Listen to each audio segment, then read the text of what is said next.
మనం 21 స్థానాలు పోటీ చేస్తే 21 స్థానాలు అద్భుతంగా గెలిచాం. 2 పార్లమెంట్ నియోజకవర్గాలు గెలిచాం. భారతదేశంలో ఎప్పుడు కూడా పోటీ చేసిన అన్ని సీట్లు గెలవటం అనేది చాలా చాలా రేరెస్ట్ ఆఫ్ ది రేర్.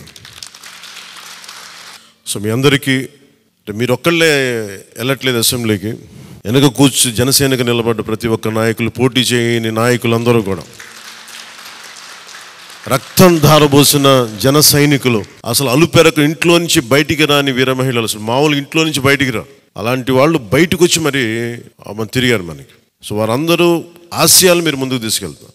మన పార్టీ నాయకులు, జన సైనికులు, వీర మహిళలు, మన మద్దతుదారులు కాకుండా 5 కోట్ల మంది ప్రజల ఆకాంక్షల్ని మీరు అసెంబ్లీలోకి తీసుకెళ్తాను. మరి దాంట్లో నేను కూడా భాగస్వామ్యం అయినందుకు మనస్ఫూర్తిగా నేను ధన్యవాదాలు తెలియజేస్తాను. ఒక చిన్నపాటి ఒక మార్పు జరగాలి, ఒకటి సాధించాలంటే ఎంతమంది పని చేస్తే తప్ప ఒక చిన్నపాటి మార్పు రాదు. అలాంటిది ఒక కీలక 5 కోట్ల మంది ప్రజలకు సంబంధించిన భవిష్యత్తు. మనం ఒక కొత్త ప్రెసిడెంట్ ఇవ్వాలి పాలిటిక్స్కి. వ్యక్తిగత దోషం లేని, వ్యక్తిగత క్యారెక్టర్ని అసాసినేట్ చేయని పాలిటిక్స్. ఈ మార్పు ఏదో రావాలి. ఎందుకంటే టీవీలో సినిమాలకి సెన్సార్ ఉంటుంది, టీవీలకి సెన్సార్ ఉండదు. సినిమాలు ఎవరన్నా కూర్చోబెట్టి ఏదైనా మాట్లాడితే, మన ఈవెన్ అసెంబ్లీలో మాట్లాడితే రికార్డు నుంచి తొలగిస్తారు. నాయకులు బయటకు వచ్చి మాట్లాడితే రికార్డు నుంచి తొలగించలేదు. చిన్నపిల్లలు ఉంటారు, కుటుంబాలు ఉంటాయి, అని చోట మర్చిపోతాం మనం. సో అందుకని మనమే స్వీయ బాధ్యత తీసుకోవాలి, పర్సనల్ బాధ్యత మనమే తీసుకొని చేయాలి. అసలు అద్భుతమైంది ఏంటంటే, ఓడలు బండ్లు అవుతాయి, బండ్లు ఓడలు అవుతాయి అనడానికి నేను చాలా కాలం ఇదే వేదిక మీద చాలాసార్లు చెప్పాను. ఇది మనం ఇళ్ళకి కానీ పండగ కాదు, పండగ చేసుకునే, సంబరాలు చేసుకునే సమయం కాదు, చాలా బాధ్యతగా ఉండే సమయం. సహజంగా విజయం రాగానే అందరికీ ఏముంటుందంటే ఒక అతిశయం వచ్చేస్తుంది. అలాంటి అతిశయం మన ఎవరికి, నాకు లేదు. దయచేసి మీరు ఎవరు పెట్టుకోకుండా, నా రిక్వెస్ట్ ఇది ఒకనమాట. ఎందుకంటే మనందరికీ ఇది వచ్చేస్తుంది, అది నేను కాదనట్లేదు. కానీ దాన్ని అధిగమించి ఎదిగే కొద్దీ ఒదిగి ఉండాలి అనేది మనం నిలబడి చూపిద్దాం, పాటించి చూపిద్దాం. ఎందుకంటే నిజంగా జనం అలసిపోయారు. ఒక కొత్త తరహా రాజకీయం చూద్దాం, పాత విలువలతో కూడిన రాజకీయం చూద్దాం.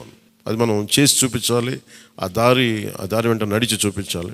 జనసేన ఆ రోజు నేను మాట్లాడితే, అంటే ఇది భగవంతుడు కరుణించాలి, ఇదేదో నేను పెట్టిన వ్యూహమో గొప్పతనమో నేను చెప్పట్లేదు. కానీ భగవంతుడి కరుణ, తల్లి కరుణ, ప్రజల ఆశీస్సులు, మద్దతు. 2019లో ఒక్క సీటు కూడా ఉన్నది అటు ఇటు కాని పరిస్థితుల్లో ఈ రోజున జనసేన ప్రధాన ప్రతిపక్షంగా అసెంబ్లీలోకి అడుగు పెట్టబోతుంది. మీ అందరికీ దానికి సంబంధించి ప్రత్యేకించి శుభాకాంక్షలు. అధికారంలో భాగస్వామ్యం తీసుకుంటాం ఖచ్చితంగా. అది రెండింటి మధ్య ఎలాగ అనేది, ఆ టెక్నికల్ ఆస్పెక్ట్స్ ఎలాగో చూడాలి. అది మీ అందరికీ నేను తెలియజేసుకుంటాను. అలాగే కేంద్రంలో కూడా ఆంధ్రప్రదేశ్ ప్రతి ఎంపీ చాలా బాధ్యత ఉంది. మన జనసేన నుంచి గెలిచిన బాలశౌరి గారికి కానీ, తంగెళ్ళ ఉదయ్ శ్రీనివాస్ గారికి కానీ చాలా బాధ్యత ఉంది. ఇది మీ ప్రతి కదలిక, మీ ప్రతి మాట ప్రజలు చాలా సునిశ్చితంగా పరిశీలిస్తారు. ఢిల్లీలో మీరు చేసే ప్రతి కదలిక, ఢిల్లీలో మీరు మాట్లాడే ప్రతి మాట ఆంధ్రప్రదేశ్ నిర్మాణానికి ఉపయోగపడాలని కోరుకుంటున్నాను. అది దయచేసి ఎంపీలుగా అది దయచేసి మీ ఇద్దరు, అది ఎందుకంటే బాలశౌరి గారు అది మీ అందరి బాధ్యత. మీరిద్దరు గెలవలేదు, 5 కోట్ల మంది ప్రజలు మమ్మల్ని గెలిపించారు. అలాగే జన సైనికులకి ప్రత్యేకించి మీరు పడ్డ శ్రమ, కృషి మేము మర్చిపోలేం. మమ్మల్ని గుండెల్లో పెట్టి చూసుకుంటాం. మీ భవిష్యత్తు కానీ, మీ బాధ్యత మీకు ఎలా ఉండాలనేది మేము గుండెల్లో పెట్టి చూసుకుంటాం. అలాగే మా ఆడపడుచులకి, వీర మహిళలకి, యువతులకి జనసేన కోసం మీరు పడ్డ శ్రమ మేము మర్చిపోలేం. మీ అందరికీ కూడా నా ప్రత్యేక ధన్యవాదాలు, కృతజ్ఞతలు. మీ శ్రమని, మీరు చేసిన ఈ కృషిని మేము మర్చిపోం. మీ ఆశయాలని మీరు దేనికోసమైతే పనిచేస్తారంటే ముందంటే తీసుకెళ్తాం. ఈ జనసేన కార్యాలయం కొద్ది రోజుల్లో ఫుల్ ఫ్లెడ్జ్డ్ ఫంక్షనింగ్ ఆఫీస్ అవబోతుంది, రెడీ అవబోతూ ఉన్నది. మనకి రాష్ట్రంలో ఈ నలుమూలలు ఎవరు వచ్చినా కానీ దానికి తెరుచుకొని ఉంటాయి తలుపులు. ఇప్పుడు నా కోరిక ఏంటంటే 24 గంటలు పనిచేయాలి ఆ ఆఫీసు. అపరాత్రి అర్ధరాత్రి లేకుండా ఎవరికి ఏ సమస్య వచ్చినా అది ఉండేలా. చాలా కష్టసాధ్యమైన విషయం, కష్టసాధ్యమైతే సాధించాం ఈ రోజున, దాన్ని కూడా సాధిస్తామని మీ అందరికీ తెలియజేసుకుంటూ నేను 6 ప్రత్యేకించి చెప్పాను. విద్య, వైద్యం, ఉపాధి, సాగునీరు, తాగునీరు, లా అండ్ ఆర్డర్. ఈ 6 అంశాల మీద మొదటి ప్రత్యేకమైన దృష్టి పెట్టి దీని మీద ముందు ప్రజలకి భరోసా కల్పించిన తర్వాత మిగతా అన్నిటి అంశాల మీద ముందుకు తీసుకెళ్దాం. ఇది చాలా కీలకమైన మనకి బాధ్యత. ఇది అంచెలంచెలుగా ప్రజల ఆకాంక్షల్ని నెరవేర్చే చాలా గొప్ప విలువైన ఒక అసెంబ్లీ స్థానాలు మనకి ఇచ్చారు. ఒక్క అసెంబ్లీ స్థానం ఇచ్చి ఇవ్వకపోయినా ఇంత దాకా పట్టుకొచ్చాం. ఈ రోజున 21 ఇచ్చారు మనకి. ఎప్పుడు ఏ సమయంలో అది కీలకంగా మారిపోతుంది. ఒకటే అవ్వచ్చు, ఇంతే అవ్వచ్చు, గోరంతే అవ్వచ్చు, అది కొండంత అవ్వచ్చు. ఈరోజు గోరంత విజయం అంటే చిన్న దీపం వెలిగిస్తే ఒక మొత్తం ఎలా వెలుగునిస్తో జనసేన గోరంత దీపం కొండంత వెలిగించింది ఈరోజు ఆంధ్రప్రదేశ్. చాలా ఉత్సాహంతో పనిచేద్దాం. ప్రజలు మామూలుగా మనకు వెన్ను తట్టి చెప్పలేదు, బలంగా నిలబడమని చెప్పారు మనకి. మీ వెంట మేము ఉన్నామని. అని ఒకటే అనుకున్నాను, పవన్ కళ్యాణ్ గారికి ఎక్కువ మెజారిటీ, నాకు అందరూ ఇంట్లో పవన్ కళ్యాణ్కి ఎక్కువ మెజారిటీ వస్తా మెజారిటీ వస్తుంటే నన్ను మించిన మెజారిటీలు వచ్చేసి మీ అందరికీ. అది నాకు చాలా ఆనందంగా ఉంది. What a victory. అంటే దీని వెనక మనం చూడాల్సింది చాలా బాధ్యత. నేను ఆనందం చూడట్లేదు, వేసిన ప్రతి ఓటు వెనక నాకు ఇలాగ అనిపిస్తుంది, ఓటు వేసాను జాగ్రత్త, ఈ భయం ఉంది నాకు లోపల. సో మనం ఈ ఉత్సాహాన్ని మీరు బాధ్యత కూడా తీసుకున్నాం.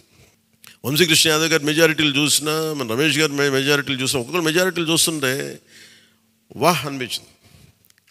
అంటే ఇది కేవలం పవన్ కళ్యాణ్కి ఒకటికి జరగలే, అది ఆ పాయింట్. అంటే ప్రజలు ఎంత బలమైన మార్పు కోరుకుంటున్నారు అన్నదే దీని వెనుక మనం చూడాల్సింది. అందుకని చాలా అద్భుతంగా ప్రజలు ఇచ్చిన మ్యాండేట్ని, ఈ తీర్పుని గుండెలు పెట్టుకుని తీసుకెళ్దాం దీన్ని.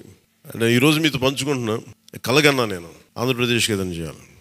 ఇందాక మా నాన్న గారు చెప్తాను, మా నాన్న ప్రభుత్వ ఉద్యోగి, మా నాన్న ప్రభుత్వం జీతం తీసుకునేవాడు, రుణపడి ఉందంటే. నేను కూడా చెప్తున్నాను, రూపాయి తీసుకున్నాను, సంపూర్ణ జీతం తీసుకుంటాను ఎమ్మెల్యేకి.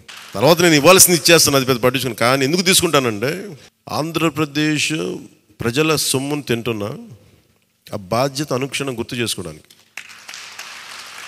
ప్రతి రూపాయికి రేపు పొద్దున నన్ను ప్రజలు చొక్కా పట్టుకుని నిలదీయాలి, అందుకని తీసుకుంటున్నాను. నీకు డబ్బులు ఇచ్చావరా మా ట్యాక్స్ పెయిడ్ మనీతోటి, నువ్వు ఎందుకు పని చేయట్లేదు అని ప్రజలకు హక్కు ఉండాలటడానికి కోసం నేను డబ్బులు తీసుకుంటాను. ఆ ఎమ్మెల్యేగా జీతం తీసుకుంటాను. చాలా కాలం అనుకున్నాను, ఎప్పుడైనా భవిష్యత్తులో ఎప్పుడు ఎమ్మెల్యే అయితే తీసుకుంటానా లేదా అని అనుకున్నాను.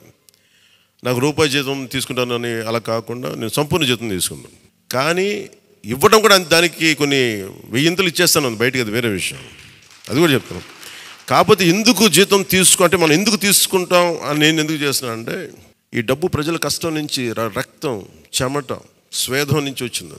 ఆ డబ్బు ముట్టుకున్నప్పుడు నాకు బాధ్యత గుర్తురావాలి. అందుకని నేను అది కూడా నిర్ణయం తీసుకున్నాను. మనందరం కూడా జవాబుదారీతనం ప్రభుత్వం ఎలా ఉంటుందో చూపిద్దాం. నిజమైన లా మేకర్, చట్టాలను చేసేవాడు. We are all law makers. చట్టాలను చేసేవాళ్ళం, చట్టాలను పరిరక్షించాల్సిన బాధ్యత ఉన్నవాళ్ళం. How a true law maker would be will show them. బలమైన వ్యవస్థను నడిపే వాళ్ళు ఎలా ఉంటారు. భవిష్యత్తులో పొలిటికల్ లీడర్ అవ్వాలంటే చాలా ఇన్స్పిరేషన్ ఇవ్వాలి. మీ అందరినీ ఆ ఇన్స్పిరేషన్ కోరుకున్నాను మీరు ప్రతి ఒక్కరి దగ్గర నుంచి. బాలశౌరి గారు వెళ్తారు రేపు పొద్దున పార్లమెంట్కి. ఆంధ్రప్రదేశ్కి కావాల్సిన డిబేట్స్లో మాట్లాడాలి ఆయన. తంగెళ్ళ ఉదయ్ శ్రీనివాస్ మొట్టమొదటిసారి గెలిచాడు. మీ బాధ్యత మాట్లాడాలి పార్లమెంట్లో, మర్చిపోకండి. పరిచయాలకి వీటికి కాదు, మీరు పార్లమెంట్కి వెళ్తుంది, పని చేయడానికి వెళ్తున్నాం. అది మట్టుకు మీరు ప్రతి ఒక్కరు ఆపాదం మస్తకం కింద నుంచి పై దాకా మీరు మర్చిపోకండి బాధ్యత. అందుకే మీ అందరికీ నా ప్రత్యేక ధన్యవాదాలు తెలియజేసుకుంటే, మా నాయకులందరికీ అవినీతి కోటలు బదులు కొట్టాం. సరైన బలమైన పునాదులతో ఉన్న ఆంధ్రప్రదేశ్ అని ఒక సుస్థిరమైన కోట నిర్మించుకుందాం అని తెలియజేసుకుంటే మీకు ధన్యవాదాలు తెలియజేసుకున్నాను. జై జనసేన, జై హింద్.